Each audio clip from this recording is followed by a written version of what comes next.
Selamat datang di channel YouTube Coding.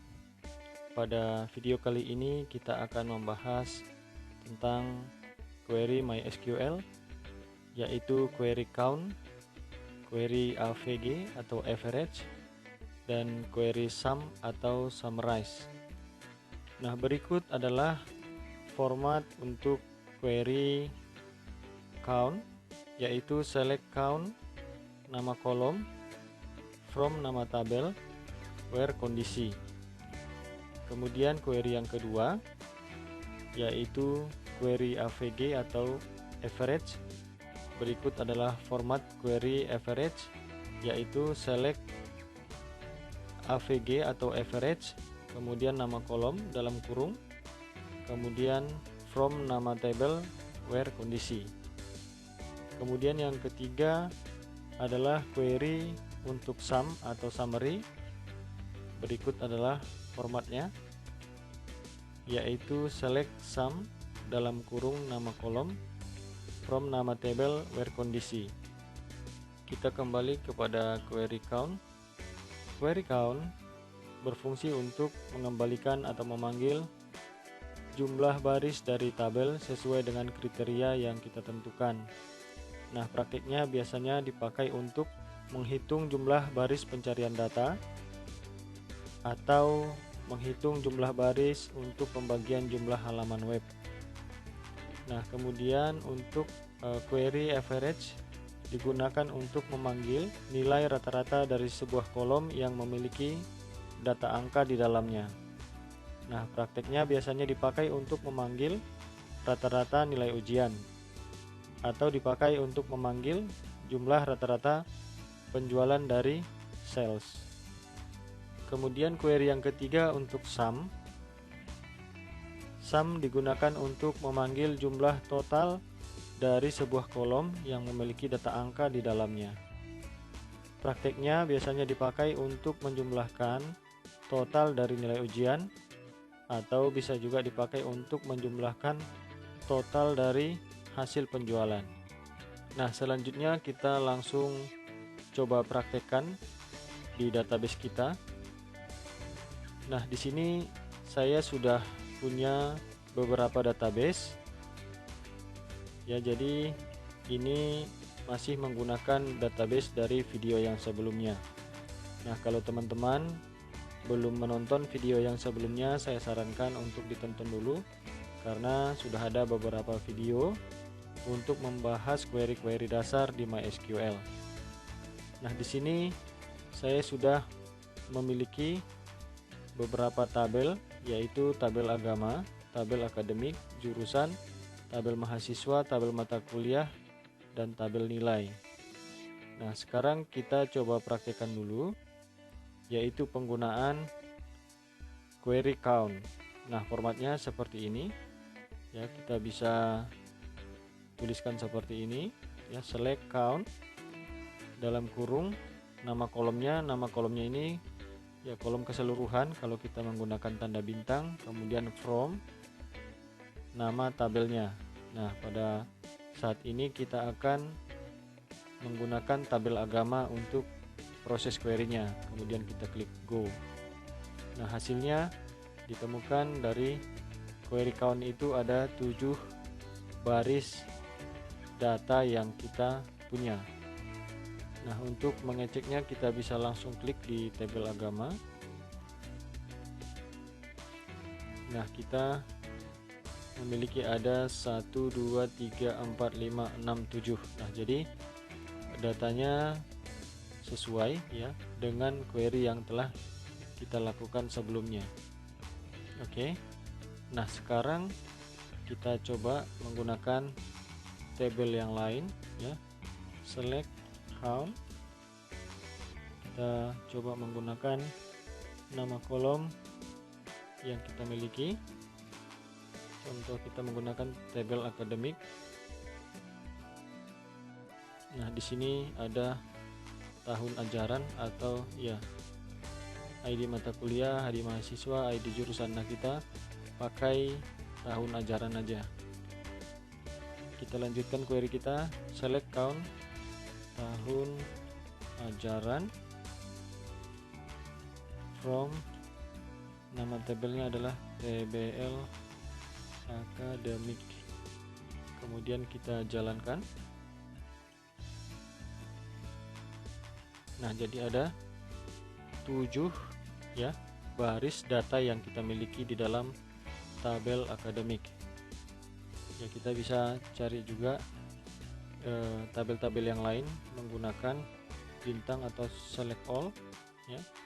Kemudian kita panggil tabelnya from TBL mahasiswa. Kita klik go. Nah, jadi untuk tabel mahasiswa kita memiliki 13 baris data. Nah, selanjutnya coba kita cari untuk tabel nilai. Klik go. Nah, jadi kita memiliki ada 12 baris data untuk tabel nilai. Nah, sekarang kita coba mata kuliah dan jurusan. From tabel mata kuliah, klik go. Nah, kita memiliki 5 baris data mata kuliah. Kemudian berikutnya adalah tabel jurusan. Kita coba klik go. Nah, jadi kita memiliki 13 baris data untuk jurusan. Oke. Nah, kita coba menggunakan parameter atau kondisi ya. Ini tabel jurusan, atau kita coba tabel nilai dulu. Ada berapa banyak nilai yang kita punya. Nah, ini ada 12 baris data untuk tabel nilai. Kita coba count. Kita menggunakan nilai ya, from tabel nilai, kemudian where. Nah, saya membiasakan untuk menuliskan query-query itu dengan huruf kapital atau huruf besar, kemudian nama kolom dan nama tabelnya itu menggunakan huruf kecil. Itu hanya pembiasaan aja. Nah, kemudian kita lanjutkan query-nya, where mata kuliah sama dengan programming PHP. Oke, kemudian kita coba klik go. Nah, jadi ada 4 ya, nilai untuk mata kuliah programming di dalam tabel nilai. Ya, jadi kita memiliki 4 baris data mata kuliah programming di tabel nilai. Nah, kita coba ganti dengan mata kuliah yang lain. Kita coba programming VB, kemudian kita klik go. Nah, hasilnya ada 2 data mata kuliah untuk programming VB di tabel nilai. Oke. Nah, itu untuk penggunaan query count. Nah, sekarang kita akan coba menggunakan query average. Yang jelas average itu digunakan untuk menghitung kolom yang isi kolomnya itu adalah data angka. Ya, kalau datanya adalah teks atau string atau char atau varchar, nah itu tidak akan bisa menggunakan query average.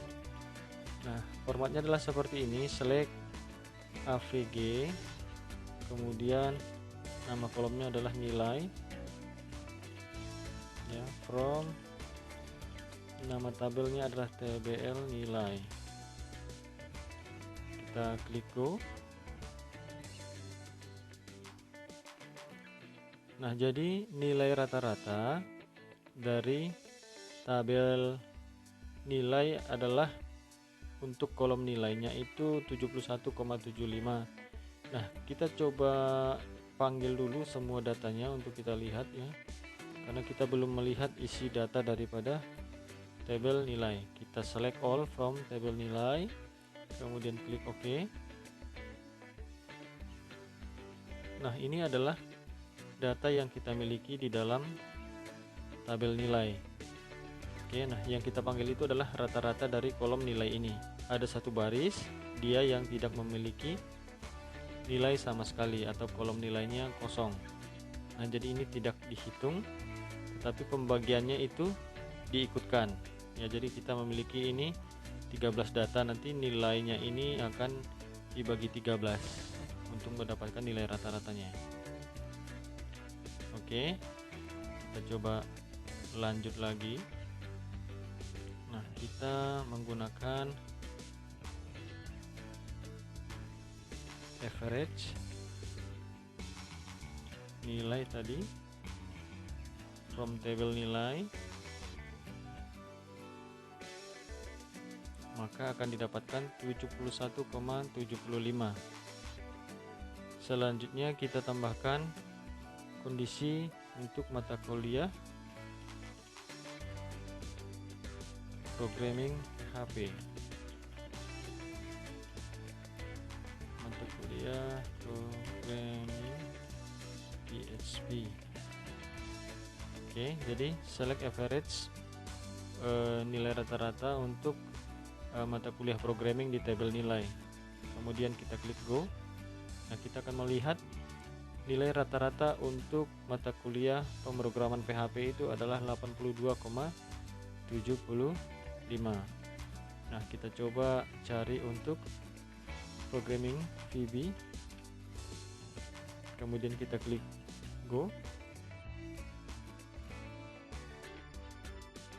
Maka kita temukan nilai rata-rata untuk mata kuliah programming VB adalah 40. Oke, nah sekarang coba kita tambahkan alias agar nilai rata-ratanya ini menggunakan nama kolom sesuai dengan nama rata-ratanya ya. Kita sebut saja seperti itu, kita menggunakan alias yaitu S nilai rata. Nah, jadi kita langsung tahu bahwa itu adalah nilai rata-rata dibanding dengan hanya menggunakan nama kolom bawaan daripada query-nya itu sendiri. Nah, kita menggunakan alias, ini namanya alias. Nah, sehingga nama kolomnya nanti adalah ini, nilai rata-rata. Kita coba klik go. Nah, hasilnya akan seperti ini, nama kolomnya diganti menjadi nilai rata-rata. Oke.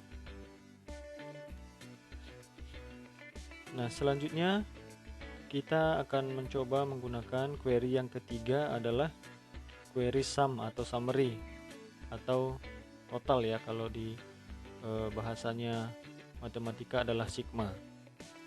Nah, kita coba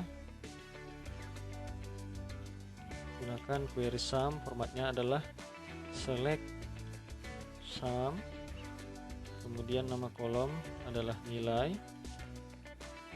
kemudian from, nama tabelnya adalah tbl nilai. Nah, kemudian kita klik go. Nah, jadi total dari nilai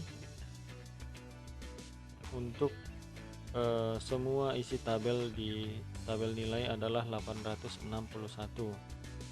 Nah, selanjutnya kita coba gunakan saja alias agar mempermudah kita untuk membaca, yaitu S total nilai. Oke, kemudian kolomnya akan berubah menjadi total nilai. Klik go. Nah, hasilnya adalah seperti berikut ini, kolomnya sudah menggunakan total nilai. Oke, selanjutnya kita coba hitung total nilai untuk mata kuliah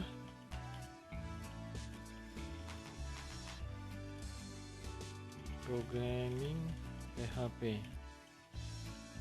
Nah, jadi kita akan mencari total nilai untuk mata kuliah programming PHP.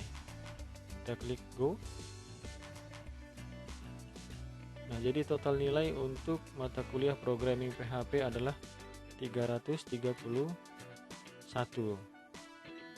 Nah, coba kita lihat untuk mata kuliah programming VB. Kita klik go. Nah, total nilainya adalah 80. Oke, saya rasa cukup sampai di situ penjelasan tentang query MySQL menggunakan sum, kemudian menggunakan average, kemudian menggunakan count. Ya, sampai di sini video tutorial kali ini. Semoga video ini bermanfaat untuk pembelajaran bagi kita. Sampai jumpa di video berikutnya. Terima kasih.